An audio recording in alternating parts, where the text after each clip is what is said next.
Bukod kay Kabataan Party List Representative Renico, tatayo ring House Trial spokesperson si Lano del Sur 1st District Representative Alonto Adyong. Naghatian na rin ng mga House prosecutors sa mga tututukan nilang articles of impeachment sa paglilitis kay Vice President Sara Duterte. May unang balita si Jonathan Andal.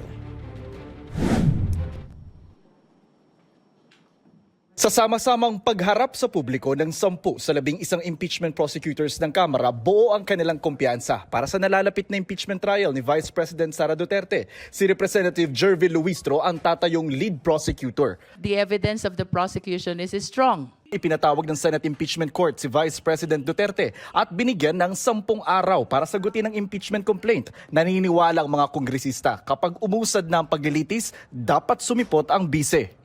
This is likewise her constitutional duty. People are waiting for her answers. I believe she should attend and present her defense. Lahat ng kongresistang nasa prosecution team bumoto ng yes sa impeachment. Puwera na lang sa taga Mindanao na si Bukidnon Representative Keith Flores. Pinili niya noong mag-abstain. It cannot be denied that there are a lot of people in Mindanao who are actually for the Vice President. So that playing a factor, yes, that played a factor also in my considerations whether to vote or not to vote. I'm taking on the role because not only was I elected, but because I also saw what was presented before the Committee on Justice. Inanunsyo na ang mga tokang articles of impeachment ng bawat kongresistang uusig sa bise.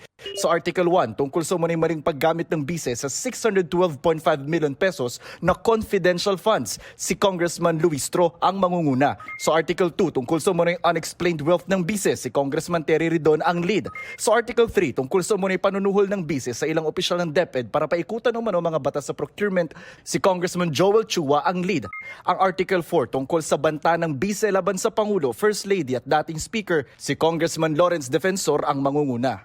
Magsisilbing House Trial spokespersons sina Lanao del Sur 1st District Representative Zia Alonto Adyong at Kabataan Party List Representative Rene Co. Sa ngayon, puspuso na raw ang paghahanda ng mga kongresista para sa trial. Ang nakikita raw nila ngayong pagsubok, fake news.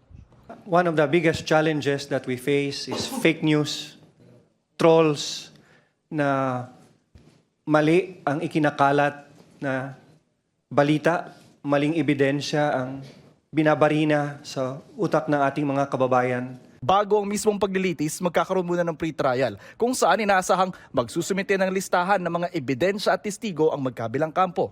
Para sa unang balita, Jonathan Andal, GMA News.